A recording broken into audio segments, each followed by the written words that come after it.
Hello everybody, welcome back to a character guide video for One Piece Burning Blood. My name is Silvokiji, or Silvokiji, we prefer, and this is TheZoneGamingGo. Before we actually get into this little character guide with Perona, let's first talk about the little disclaimer I have to say this at the beginning of every video now, is that if you are thinking that this character guide video is a video that specifically is going to be pointing out 2 or 3 individual things based on the character, you are incorrect. This character guide video talks about every individual move, what it does, mix-up potential, as well as the effect it does, how good it can be used, or not how good it can be used, how good it can be, and where different places it can be used. So if you want to see a character guide video that talks about every individual move, this is it. But you want to look at the character guide video that's talking about 2 or 3 different things, I don't know where those are at, but I think they're on YouTube somewhere.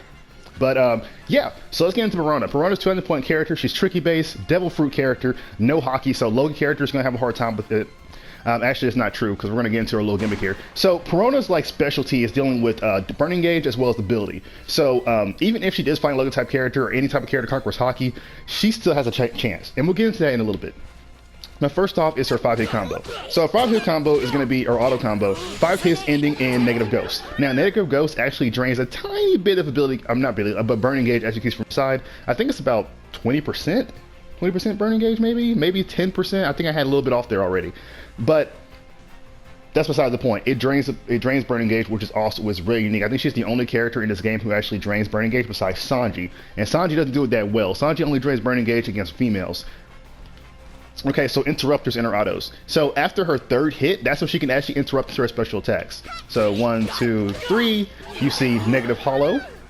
1, 2, 3, you see mini hollow. And then 1, 2, 3, you see special ghost or special hollow. Now it should be noted for mini hollow, when you actually perform this move, it has a little activation to what's called snap, and basically with that is it actually replaces the mini hollow, so you can actually convert that or do a auto combo interruption out of that as well. Now she can also do her combos after her 4th hit as well, which is really awesome. And now moving on to his range attack. So the range attack here can be combo well with any of her moves, but just like the I gotta keep doing this because I gotta keep showing the effect. But just like her negative hollow, this move also drains burning gauge. Now it does way more burning gauge damage than what her negative hollow does. As you can see, it's about 30%, maybe about 30% right there.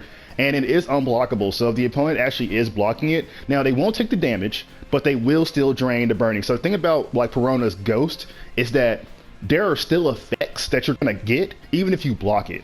And we'll get to that a little bit when we actually go into her special moves. But next up is a running attack. So Perona's running attack is a basic running attack that puts a person into a flinch type state. You know, usually it's kind of like, you know, staggered or something, but she can actually do this and she can do a little combo afterwards, but it's not really anything special. Okay, for her jump attack. Her jump attack is a forward charge with her kicks here. Now this move is very good to use when doing incoming, because she actually comes in pretty quickly, and when she actually does do it, she does like a short little flinch. Of course, you can combo after that as well. Now her next jump is jump unique. Now jump unique is a little bit different. Jump unique actually kicks the opponent like a weird shaped kick and does a little flip. Now this flip actually helps you a lot because it gives you setup potential. Because you're trying to get the opponent back or something like that, use the flip, knock them away, set up your hollow go, set up your mini hollow. You need time basically. Now as an incoming here, I believe that what it does is that it actually stops midway.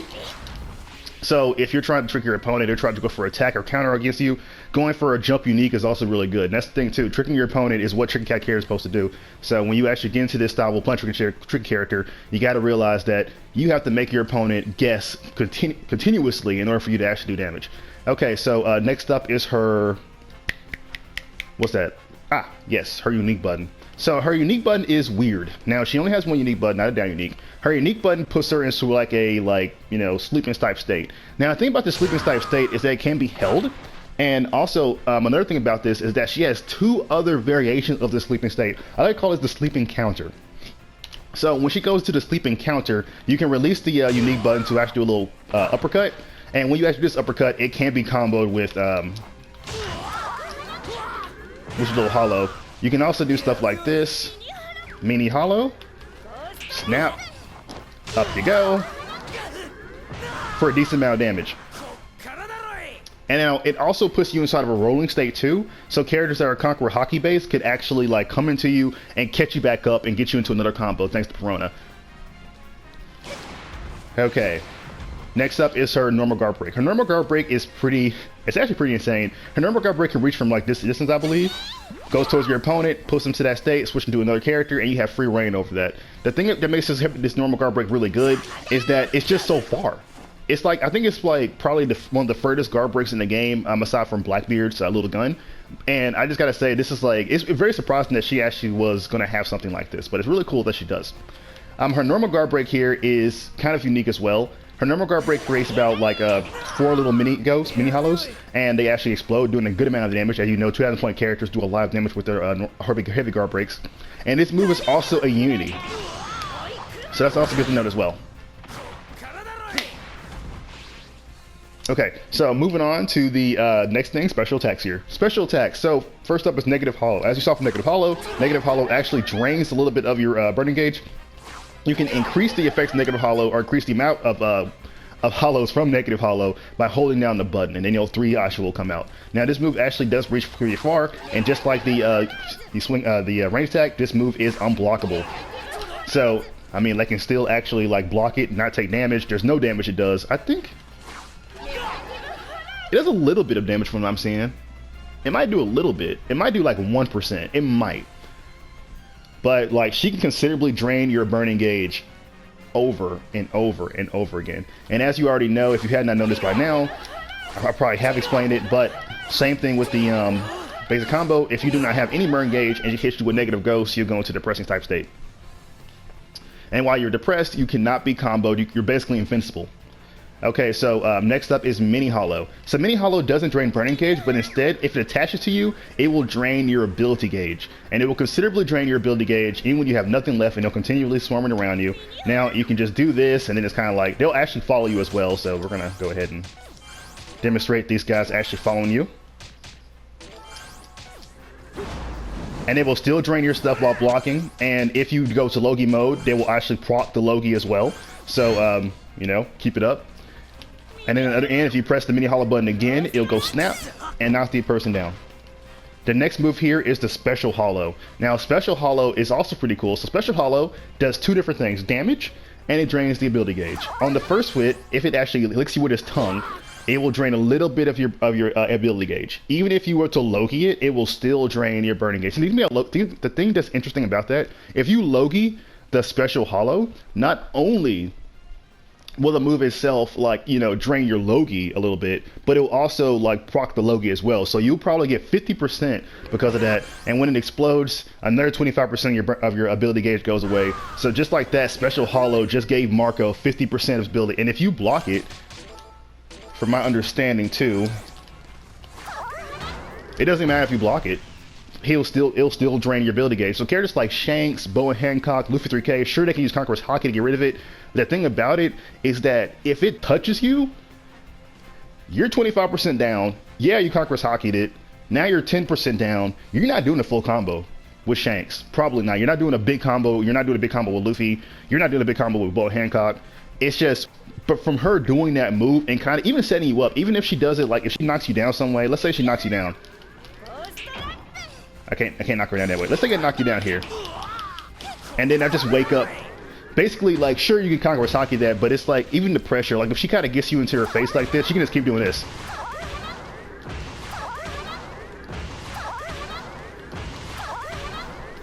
The only way to get out of that is to hit her after she throws the bomb, but you have to trade.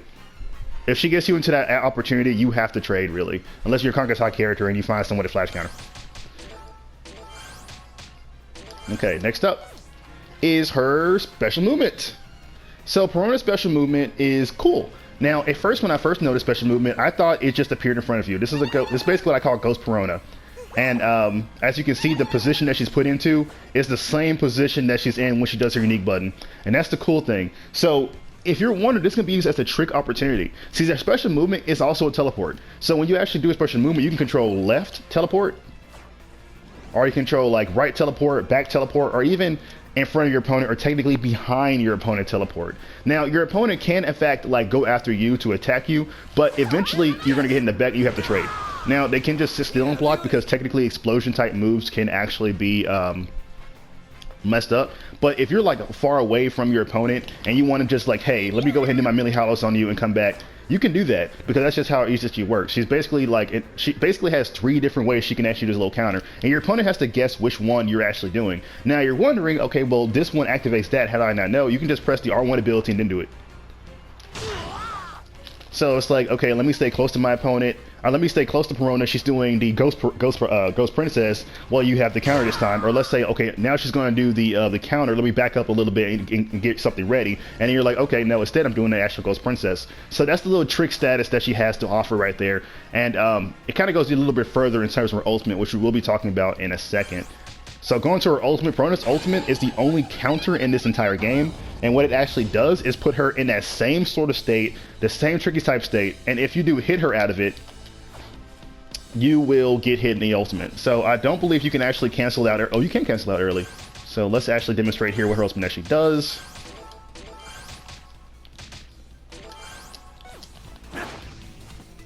Because before, when I actually saw Perona actually play, I was wondering how you could actually hit this counter. But when I actually noticed that her special movement as well as her unique had the similar counter effects, that's when it's like you can't call her out. She can basically get scare tactics on you. She can force you to run away from her, basically. Like if she has that ultimate activated and you basically, let's say you have a rush-based character that's supposed to like, you know, excels in getting close, you're probably gonna be scared to actually fight against her because that ultimate is in progress and you don't know which one of those moves is gonna be her ultimate. It can be her unique button, it can be her Ghost Princess, it can be, you just don't know. And so instead of stuck guessing, you're probably gonna run away. Now I'm not gonna say everybody's gonna do this, I'm just saying it's one of the possibilities of fighting against Perona.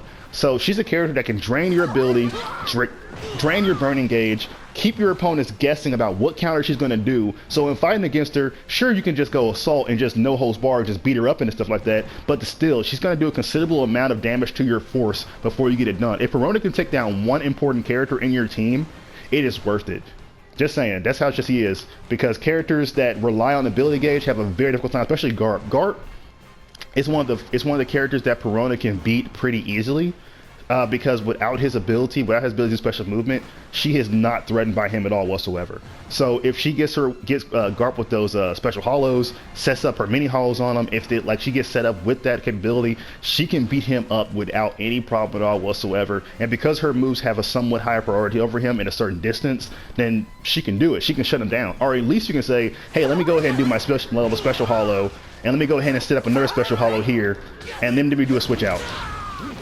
You do stuff like that because the special hollow puts person in the stun type state, and then when you actually switch out, it automatically explodes. So that way your opponent is already down 50%, your other character is already in the battle, and yo, let's go.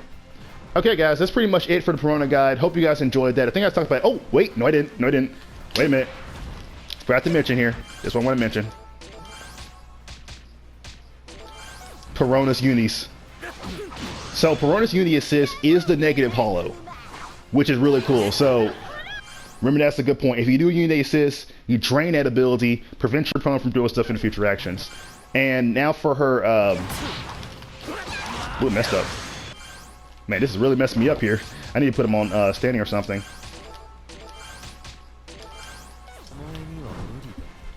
So Perona's unity chain is a one hit. It knocks the Perona far away too, so there's no combo potential after that. Okay guys, that's pretty much it. Hope you guys enjoyed that Perona character guide video from Silvokiji, which is me.